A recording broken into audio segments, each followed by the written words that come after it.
Lula tem uma popularidade muito grande, que é fruto de toda a sua história, de ter feito dois governos que foram absolutamente acima do padrão brasileiro, fazendo mudanças grandes no país. Então, é natural que a sociedade, sobretudo os setores mais beneficiados pelas políticas dele, tenham muita simpatia por ele. Agora, se você pensa que ele deixou o governo com 80% de popularidade e que hoje as pessoas que querem votar nele batem num teto de 40%, é porque houve uma campanha impiedosa, ininterrupta, de destruição da imagem dele e do PT. Então, o que é espantoso, o que é admirável, é ele ter conseguido, mesmo com essa campanha terrível, ter mantido a sua liderança nas preferências populares.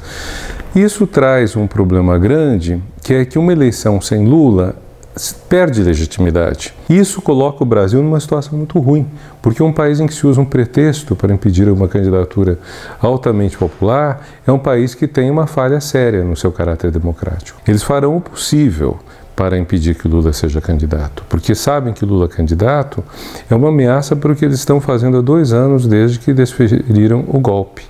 Então, há muita dificuldade nisso, quer dizer, há todo um processo que está acontecendo, cujas falhas foram apontadas. Eu não estou falando só do processo político, estou falando do processo judicial, estou falando do processo político-social como um todo. Então, foi um trabalho muito grande tirar o PT da presidência, apesar de o governo ter sido eleito para fazer uma certa plataforma, colocar a plataforma exatamente derrotada na eleição, o governo, e eu não sei se eles vão desistir disso com muita facilidade. Para muitos dos jornais de grande circulação, a popularidade que se conserva do Lula é uma surpresa, e uma surpresa que eles não gostam. Porque, basicamente, isso eu pude ver como ministro, para a grande mídia e para os programas de televisão que tratam da política, a política brasileira está se desenvolvendo na Praça dos Três Poderes, mas a própria grande mídia. É aí que eles consideram que as coisas estão acontecendo, estão rolando. Eles não veem o que está acontecendo fora. Eles não acompanham o que está acontecendo na sociedade, nos cantos mais remotos.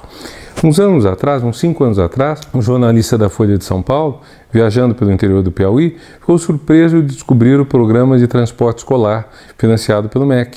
Muitas crianças andando em ônibus, ele não sabia. Quer dizer, um jornal importante não tinha noção de um programa importante que atende bem os pobres. Então, esse racha no Brasil, entre um Brasil mais de elite, mais bem aquinhoado, e um Brasil pobre, ele é imperceptível para muita gente que nem percebe a existência do Brasil pobre. Então, quando você tem um Brasil pobre que se mexe, um Brasil pobre que gosta de certas medidas que o beneficiaram, que se sente mais à vontade, isso para os outros é difícil de entender. Como o PSDB decidiu apoiar a retirada da Dilma, o que foi um erro gigantesco, ele acabou tendo que se vincular, se subordinar ao Eduardo Cunha, ao presidente Temer, a outras pessoas, o que acaba trazendo uma imagem ruim, porque eles não foram eleitos para fazer essa política.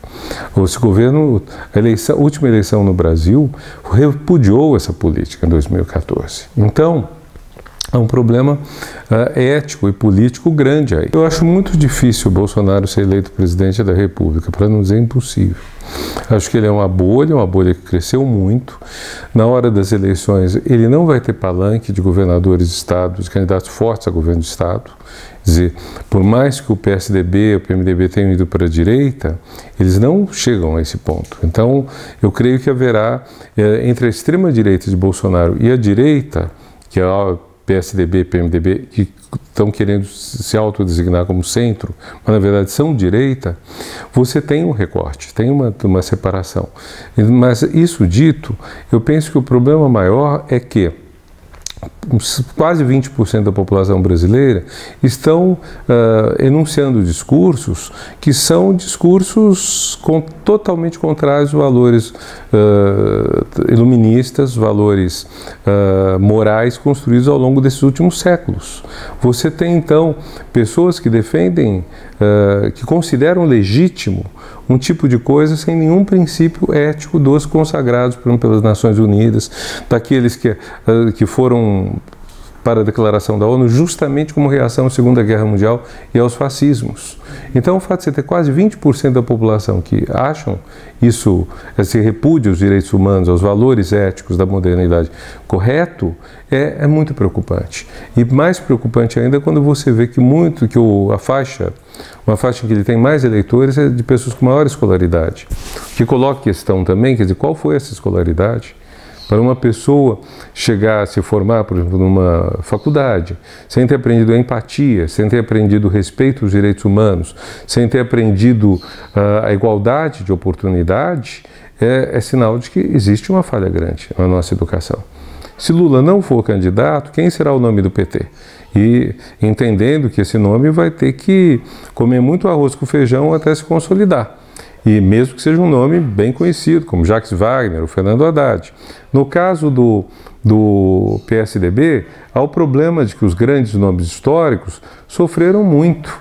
Quer dizer, o nome que está surgindo como candidato hoje, depois, vamos dizer, da aposentadoria compulsória, por assim dizer, do Aécio e do enfraquecimento do Serra, o nome do governador Alckmin é um nome que não empolga.